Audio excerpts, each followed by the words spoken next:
민수기 12장 1절로 16절 말씀 교독합니다. 오늘 말씀은 미리암과 아론이 모세를 비방한 사건을 기록하고 있습니다. 모세가 구스 여자를 취하는 일이 두 사람의 비방거리가 되었습니다. 사실은 모세의 리더십에 도전하는 것이었습니다. 여호와께서 우리와도 말씀하지 아니하셨느냐 이렇게 비방하는 걸 보면 알 수 있습니다.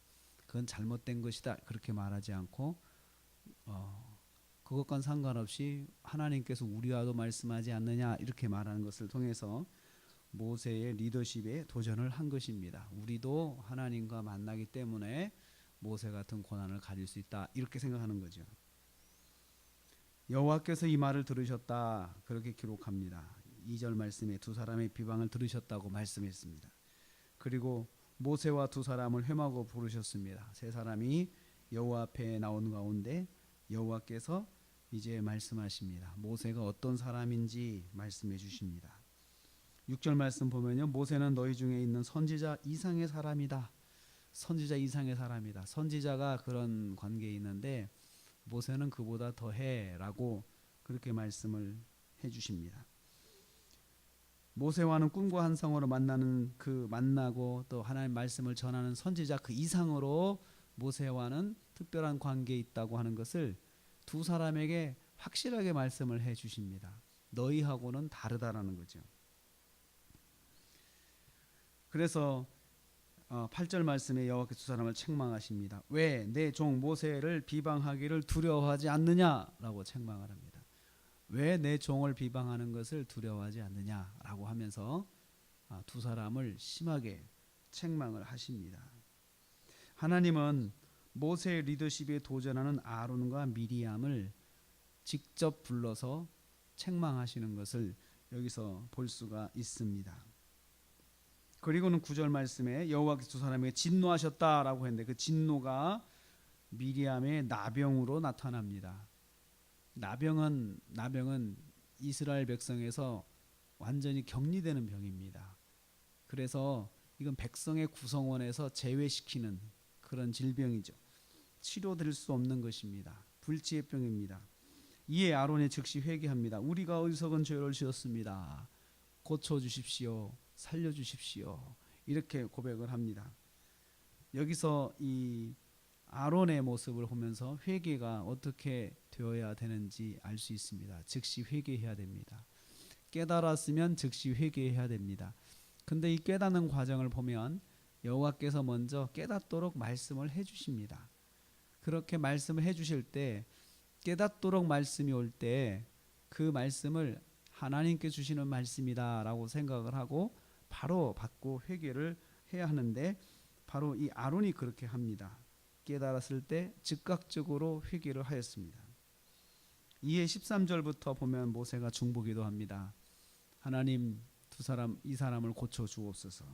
여호와께 부르짖었다라고 했습니다. 여호와여 고쳐 주옵소서 기도합니다. 여호와께서 그 기도를 받으시고 또 용서해 주십니다. 그러나 7일 동안 진영에 갇혀 있다 오라 합니다. 마치 두 사람이 모세를 비방한 것은 아버지 얼굴에 침 뱉는 거나 똑같다. 그러면서 그것을 하나님께서 두 사람에게 명백하게 말씀을 해 주십니다. 두 사람 때문에 그 두 사람의 범죄 때문에 200만이 넘는 이스라엘 백성이 진영에서 더 광야에서 행진을 하지 못하고 기다려 줍니다. 그래서 그 다른 사람들은 무슨 일이 일어났는가 모르고 또 거기에서 또 머물게 되는 것이죠. 저는 여기에서 깨닫습니다. 하나님의 일들을 열심히 하는 종을 비방하는 것은, 리더십에 도전하는 것은 하나님 기뻐하지 않습니다. 모세가 잘못한 거에 대해서, 모세의 그런 구스 여자를 취한 거에 대해서는 하나님께서는 일단 말씀을 안 하십니다. 거기에 대해서는 두 사람 모세와 아론과 미리암에게 이건 이거다라고 말씀은 안 하십니다. 나중에 이제 모세하고 대면했을 때 말씀을 하셨겠죠. 주의 종이 잘못한 것은 하나님이 직접 다루신다는 거죠. 거기에 대해서 비방하는 거에 대해서 하나님께서 아주 책망하는 것을 보면 우리가 여기서 어떻게 해야 되는지를 알 수가 있습니다. 분명한 것은 잘못된 건 하나님께서 넘어가지 않으신다는 거예요. 그래서 하나님께서 그 문제는 모세에게 직접 다루시겠지만 그것을 사람들이 하는 것을 하나님이 싫어하신다는 것을 알 수가 있습니다. 또 여기서 잘못되었을 때 지도자의 중보 기도가 하나님께서 귀하게 보시는 기도라고 하는 것을 여기서 볼 수 있습니다. 하나님 용서해 주옵소서. 이 두 사람을 용서해 주. 이렇게 할 때 하나님께서 받으셨습니다. 오늘도 우리가 하루를 시작합니다. 우리는 우리가 해야 할 일이 있고 말이 있고 해야 하지 말아야 할 말이 있습니다. 그것을 잘 구분하는 것이 지혜인 것입니다.